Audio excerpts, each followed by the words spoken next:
सरकार से मेरा प्रश्न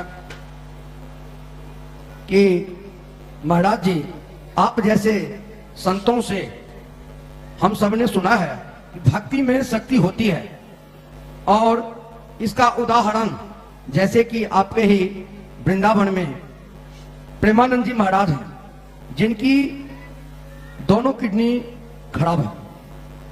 तो क्या ये सब सच्चाई है कि ये भक्ति की वजह से ही प्रेमानंद जी का जो इतना दिन से रहना इस पृथ्वी पे, उसके बारे में थोड़ा सा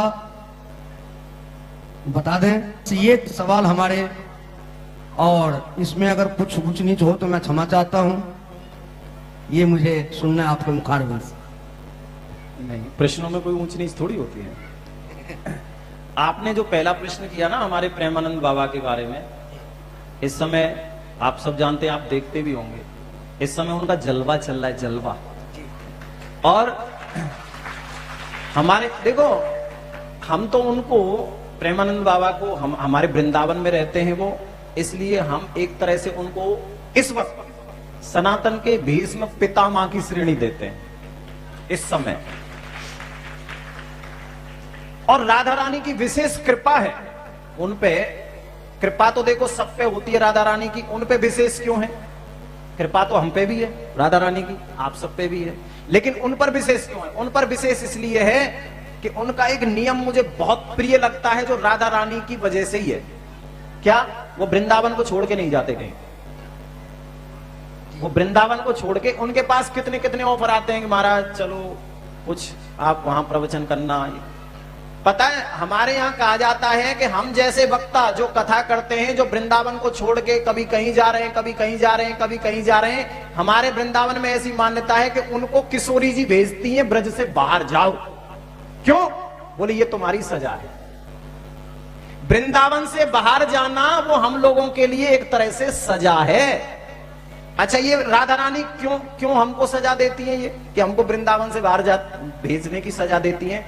हमसे कोई भूल में, कोई चूक में, कोई अपराध बना, ठीक है, मैं सब वक्ताओं की बात कर रहा हूं, जो जो बाहर जाते हैं, कोई अपराध बनता है, राधा रानी कहती हैं इस अपराध को मिटाने जाओ। क्यों?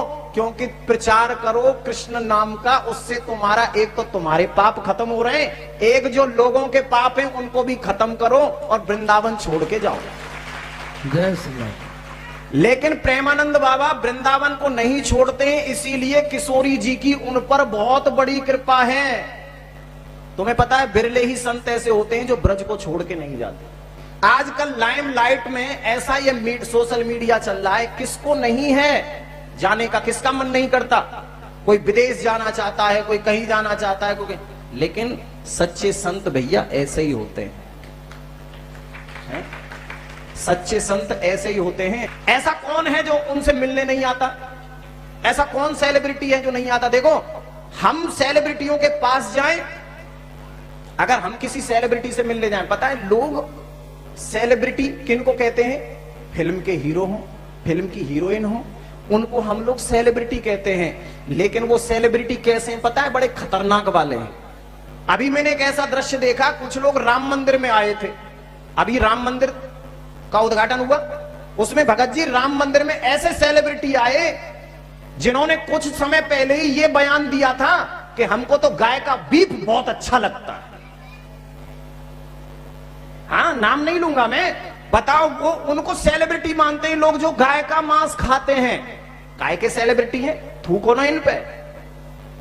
सेलिब्रिटी तो वो होते हैं जो हमारे धर्म की वृद्धि करते हैं, धर्म की वृद्धि, हमारे भारत की वृद्धि करते हैं। इसलिए एक तरह से सनातन के सबसे बड़े सेलिब्रिटी यदि कोई हैं तो इस वक्त है प्रेमानंद बाबा।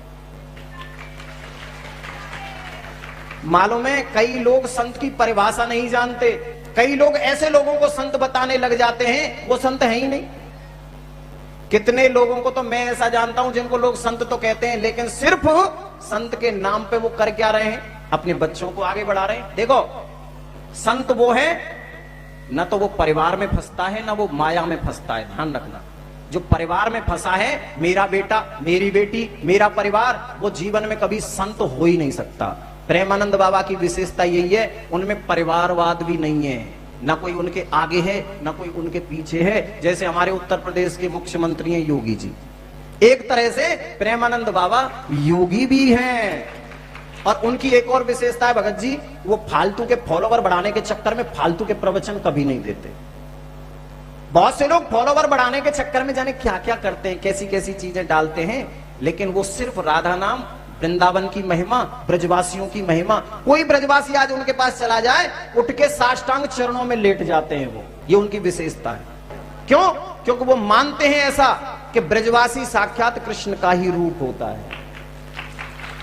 ये उनकी विशेषता है, और उन जैसी विशेषता शायद बिरलों में ही मिलती हैं। इसलिए प्रेमानंद बाबा को हम सब एक बार प्रणाम करते हैं, जिन्होंने आज राधा नाम को, वृंदावन धाम के नाम को, ब्रज के नाम को आज सितारों से भी ऊंचा कर दिया है। पता है कितनी भीड़ तो उनकी वजह से वृंदावन में आ रही है, कितनी भीड़। और ये चमत्कार ही है जो आप किडनी वाली बात कर रहे हैं ना, ये वास्तव में चमत्कार है। कोई बिना किडनी के इतने दिन तक जिंदा नहीं रह सकता। लेकिन मैंने आपसे कहा ना, विश्वास सबसे बड़ी चीज है। मैं आपसे आज यही मांगता हूं, कुछ करना या मत करना, भगवान में विश्वास जरूर करना, भगवान पे कभी शंका ना करना। भगवान पे विश्वास करोगे तो सब कुछ मिलेगा। वो एक मुझे लाइन याद आ गई, शंका का रावण लंका के रावण से भी ज्यादा भयानक है। शंका का जो रावण है ना, वो लंका के रावण से भी भयानक होता है, जो हमारी समझदारी का अपहरण हमारी आंखों के सामने करता है। रावण ने तो सीता का हरण किया था, माता का, उस वक्त किया था जब भगवान नहीं थे। लेकिन ये जो शंका का रावण है, ये तो हमारी आंखों के सामने हमारी समझदारी का हरण कर लेता है, अपहरण कर लेता है। इसलिए समय समय पर सत्संग के द्वारा, भगवान के भजन के द्वारा इस शंका के रावण को मिटाते रहो। ये सत्संग इसलिए बहुत जरूरी है।